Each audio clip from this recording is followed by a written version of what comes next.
Olá, alunos! Vamos para mais uma aula de legislação trabalhista e tributária. Finalmente chegamos no último assunto relacionado à nossa primeira etapa. Então vamos lá. Hoje nós vamos falar de empregador, grupo de empresas e empregado doméstico e rural, além de outras situações, certo? Então vamos lá, gente. Empregador. A gente já viu na aula passada que seria um empregado. Agora vamos falar sobre empregador. Então, empregador é o ente, dotado ou não de personalidade jurídica, com ou sem fim lucrativo, que estiver empregado, alguém que trabalha para ele. Considera-se empregador a empresa individual ou coletiva que, assumindo os riscos da atividade econômica, admite, assalaria e dirige a prestação pessoal de serviços. Equiparam-se ao empregador, para os efeitos exclusivos da relação de emprego, os profissionais liberais, as instituições de beneficência e as associações recreativas, ou outras instituições sem fins lucrativos que admitirem trabalhadores como empregados. Então, esse é o conceito de empregador, né? É o ente dotado ou não de personalidade jurídica com sem fim lucrativo que tiver empregado, tá? Tiver gente que trabalhe para ele.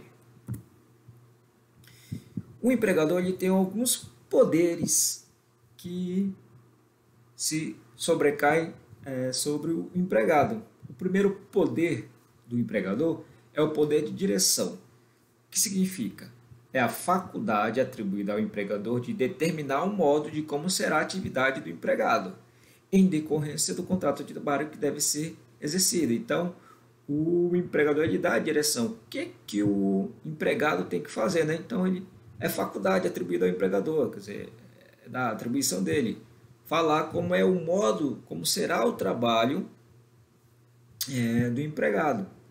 Poder de organização consiste na ordenação das atividades do empregado, né, inserindo-as no conjunto das atividades da produção, visando a obtenção dos objetivos econômicos e sociais da empresa. A empresa poderá ter um regulamento interno para tal. Decorre dele a faculdade do empregado definir os fins econômicos visando pelo empreendimento. Então, um dos poderes do empregador é de organizar, né? Ordenar as atividades do empregado, né? Quais atividades que ele vai fazer, né? Se ele vai trabalhar em setor X, setor Y, então é exatamente essa ordenação das atividades. Depois, o poder de controle, né? O que seria? Significa o direito de um empregador fiscalizar as atividades profissionais de seus empregados. Então, é o poder de fiscalizador, o poder de controlar, né? Justifica-se uma vez que, sem controle, o empregador não pode ter ciência de que, em contrapartida ao salário que paga. Então, se ele está fazendo um serviço, eu vou ter que pagar o salário para ele, eu não sei se ele está fazendo, eu preciso controlar, né? Vem recebendo o serviço dos empregados. Então, se ele estiver fazendo o trabalho dele, eu vou pagar o salário dele, se ele não tiver, eu desconto. Então, é esse poder de controle que tem o empregador. Poder disciplinar consiste no direito do empregador impor sanções disciplinares ao empregado, de forma convencional, aquelas que são previstas nas convenções coletivas, né, ou estatutárias previstas no regulamento da empresa, ou no regulamento dos servidores públicos, no caso, subordinados à forma legal do direito brasileiro. As penalidades que podem ser aplicadas são de suspensão disciplinar e advertência. O atleta profissional, um exemplo, é ainda passível de multa, no caso dos atletas. Mas olha só, toda a punição, no caso, as sanções que o empregador pode passar para o empregado, tem que ser prevista em lei. O empregado, ele acabou levando material que ele não podia levar. Bem, o castigo dele vai ser 10 chibatadas. Claro que não, isso não está previsto em lei, né? Vai ser sanções, advertência, suspensão de alguns dias, com não recebimento de salário. Então, essas suspensões elas têm que ser previstas sempre em lei. Bem, a gente viu o contrato de trabalho individual na outra aula, né? Agora nós vamos ver o mesmo contrato, mas de outra forma, olha só. A gente já viu, contrato de trabalho é o acordo de vontades entre duas pessoas. A gente não está falando de contrato individual, tá, gente? Está falando do contrato mesmo de trabalho. Ó, o acordo de vontade entre duas pessoas, o empregado, a pessoa mesmo, e o empregador, que pode ser pessoa física ou uma empresa, uma pessoa jurídica. Uma firma individual, uma associação ou qualquer outra espécie de organização. Então, o empregador, pessoa humana, pessoa física, e um empregado e o empregador, que pode ser uma pessoa física ou pessoa jurídica. Tá? Contrato de trabalho ele pode ser por tempo indeterminado, que a gente já viu, né? Sem data prevista para acabar, ou por tempo determinado, onde o trabalhador já sabe quando o contrato termina. É aquele que nós já vimos a situação na aula passada. Bem, o contrato de trabalho por tempo determinado não pode durar mais de 2 anos. Lembre? O contrato por prazo determinado passa a ser contrato por prazo indeterminado se for prorrogado por mais de uma vez. Então, olha só, não pode durar mais de 2 anos. Então, o contrato determinado, no caso, ele contratou por 1 ano, pode ser prorrogado por mais 1 ano. Então, se esse contrato for prorrogado mais uma vez, esse contrato que é determinado, ele passa a ser indeterminado. Tá? Então, contrato de trabalho por tempo determinado não pode durar mais de 2 anos. Então, pode até 2 anos. Se ele passar de 2 anos, o que vai acontecer? Ele passa a ser indeterminado. Então, sem prazo legal para acabar. Nós temos também o contrato coletivo. O que seria? É o acordo de caráter normativo formado por uma ou mais empresas com as entidades sindicais, né, representativas dos empregados de determinadas categorias, visando a autocomposição de seus conflitos coletivos. Então, acordo de caráter normativo, onde são normas, formado por uma ou mais empresas com o sindicato daquela categoria, tá? Para o quê?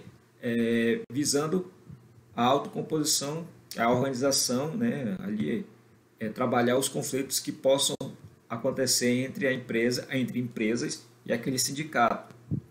Contrato de trabalho de equipe, aquele firmado entre a empresa e um conjunto de empregados. Então, por isso que é de equipe, né? Alguns empregados representados por um chefe. Olha só, então, conjunto de empregados representados por alguém, por um chefe. De modo que o empregador não tem sobre os trabalhadores do grupo o mesmo direito que teria sobre cada indivíduo. Porque quem vai ser o responsável é o chefe, né? No caso do contrato individual, um contrato de equipe. Diminuindo assim a responsabilidade da empresa. É a forma contratual não prevista expressamente na legislação brasileira, mas ela é aceita pela doutrina e pela jurisprudência. Esse contrato de equipe ele não está expressamente previsto na legislação trabalhista, mas se lembra lá nos casos de fontes do direito trabalhista, não temos as doutrinas e a jurisprudência, então, por isso que esse contrato é aceito.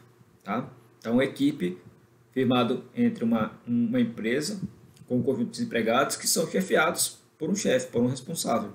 Tá?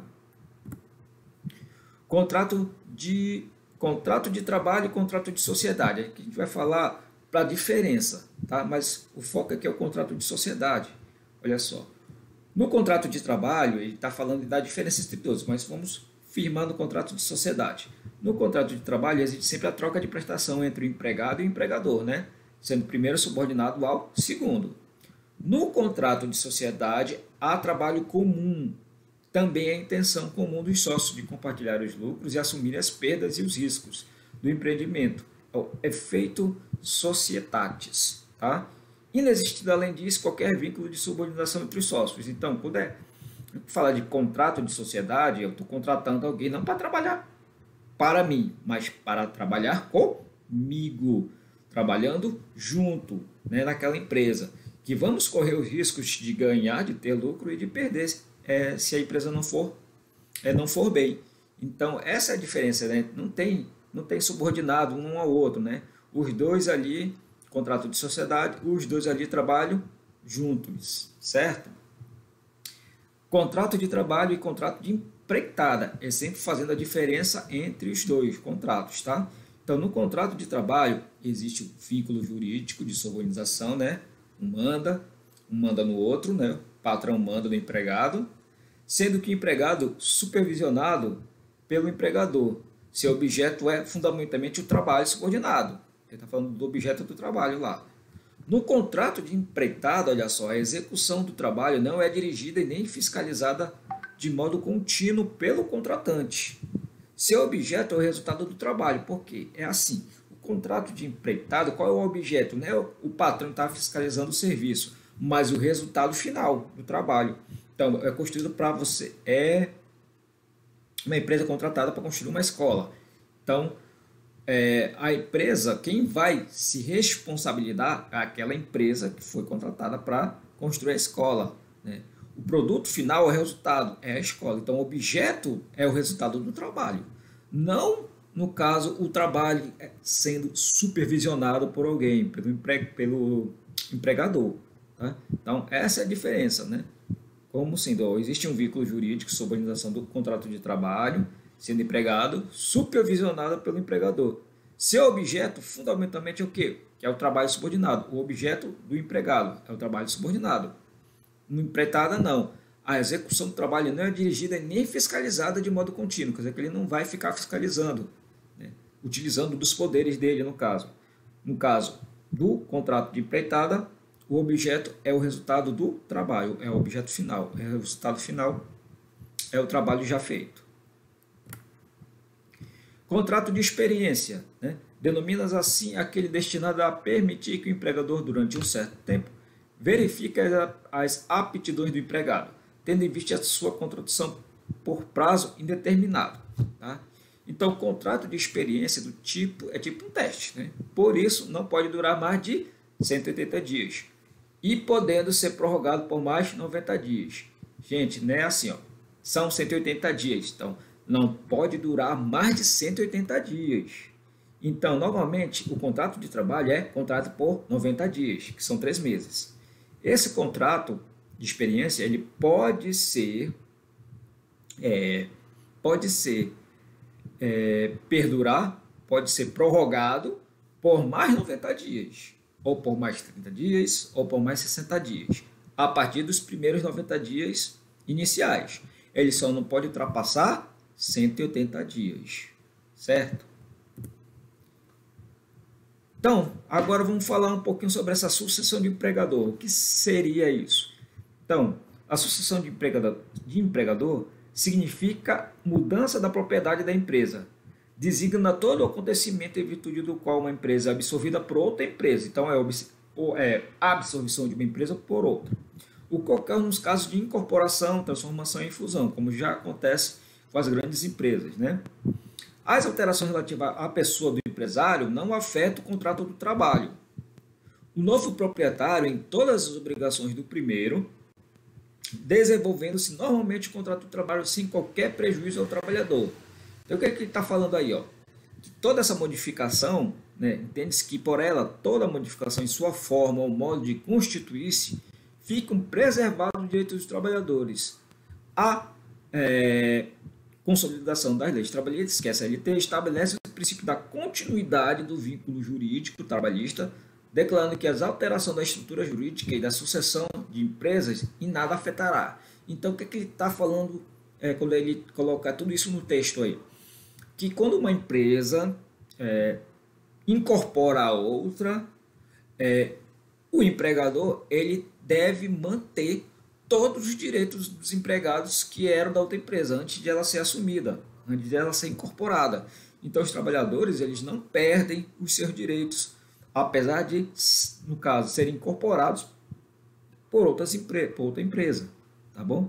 Então, ele é direito do trabalhador manter todos os seus benefícios, todas as suas vantagens ao ser incorporado por outra empresa. Eles não perdem isso. Tá certo? Então, isso que está falando sobre essa sucessão de empregador. Grupo de empresas ou conglomerado industrial.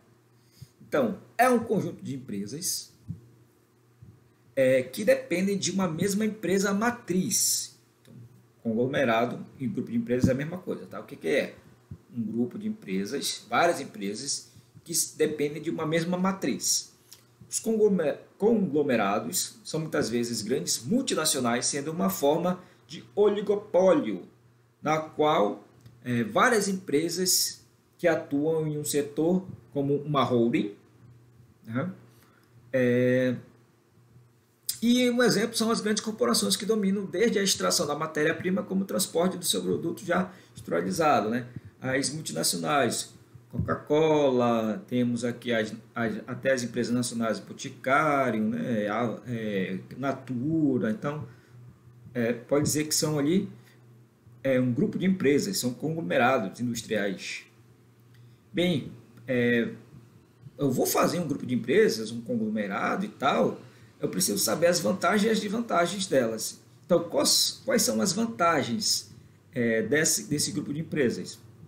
Outro exemplo, Johnson & Johnson, Gillette. Então, quais as vantagens do grupo de empresas em relação às outras? Que os resultados da diversificação em uma redução de risco de investimento. A crise sofrida numa subsidiária, por exemplo, pode ser contrabalançada, ou contrabalanceada, eu acho, por estabilidade ou até mesmo expansão em uma outra divisão. Por exemplo, se o negócio de materiais de construção tem um bom ano, o lucro pode ser compensado por um ano ruim em seu negócio de seguros. Então, o que ele está falando aqui? Que os resultados dessa diversificação de produtos diminuem o risco de investimento. Porque, vamos lá, esse ano, vamos pensar assim, uma empresa que fabrica roupa, né? Roupa e máscara, né? Então, roupa não saiu muito esse ano, mas máscara saiu bastante. Então, por ter essa diversificação de produtos, a venda de máscara, que foi muito alto, acaba suprindo o desfalque que foi da venda de camisa, da venda de vestuário. Então, essa é a vantagem, né, dessa diversificação de produtos, que às vezes um produto ele vende menos e o outro vende mais, e não há tanta perda, porque aquele que vendeu mais ele cobre aquele que vendeu menos. As desvantagens, né? Primeiro, aumento na gestão de custo, são muito material para produzir. A divulgação contábil tem menos informação útil, porque, mais uma vez, são vários produtos para fazer análise contábil. Muitos números são divulgados agrupados e não separadamente, como em cada negócio, né? Eles fazem um balanço total, em vez de fazer um balanço por setor, um balanço por produto. Choques culturais podem destruir o valor, né? Inércia impede o desenvolvimento da inovação, né? Falta de foco, porque são muitos produtos e a empresa acaba perdendo foco, em vez de focar um, ou só foca um e esquece o outro. E a incapacidade de gerir os negócios não relacionados igualmente. Como diz, às vezes a empresa pensa somente no produto e esquece outro produto, né? Como são muitos produtos, fica difícil administrar ali toda a empresa quando se tem esse conglomerado todo. E falando agora do empregado doméstico, né? Que é quem? É qualquer pessoa física que preste serviço contínuo a um ou mais empregadores em suas residências, de forma não eventual, contínua, subordinada, individual e mediante a remuneração sem fins lucrativos, né? A Lei 5.589 de 72 fixou como seus direitos a anotação na carteira de trabalho, férias anuais de 20 dias e previdência social. Isso já teve a nova lei do empregado doméstico, que deu muitos direitos para eles, né? Então, o empregado doméstico é qualquer pessoa física que presta serviço contínuo em um ou mais empregadores. Então, ele não precisa só fazer trabalho doméstico em uma residência, ele pode fazer em outras residências, né? De forma não eventual, contínua, indo sempre, subordinada a alguém, individual, ele mesmo, e mediante a remuneração. E o empregado em domicílio, empregado doméstico é uma coisa, empregado em domicílio é outra. Então, as relações de emprego são desenvolvidas no estabelecimento do empregador e fora dele. Estas são cumpridas em locais variados, denominando-se serviço externo, ou na residência do empregado, quando tem o nome de trabalho em domicílio, né? As prestações de serviço externo não descaracterizam o serviço, o vínculo empregadício. Então, relações de emprego são desenvolvidas, né, no estabelecimento do empregado ou fora dele. Estas são cumpridas em locais variados, é claro.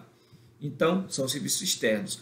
Ou na residência do empregado. Então, empregado em domicílio quer dizer que ele trabalha ou no seu domicílio ou no domicílio de outra pessoa. Serviços externos. Então, essa é a diferença, tá? Empregado doméstico, ele faz trabalho doméstico. Empregado em domicílio, então ele vai ao seu domicílio ou trabalha no seu domicílio, dele mesmo, em onde faz todo o seu serviço.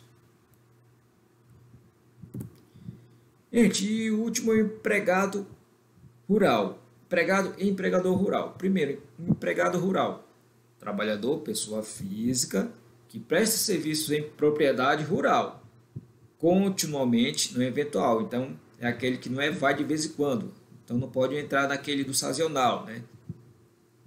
Com subordinação e independência do empregador rural, mediante a salário, contrato de trabalho rural, que pode ter duração determinada e indeterminada. É a mesma coisa dos contratos normais, né?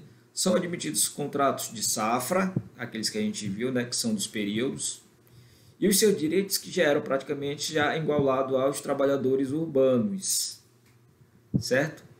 E o empregador rural, que é o quê? A pessoa física ou jurídica, proprietária ou não, que explore atividade agroeconômica em caráter permanente ou temporário, diretamente ou através de propostos com auxílio de empregados.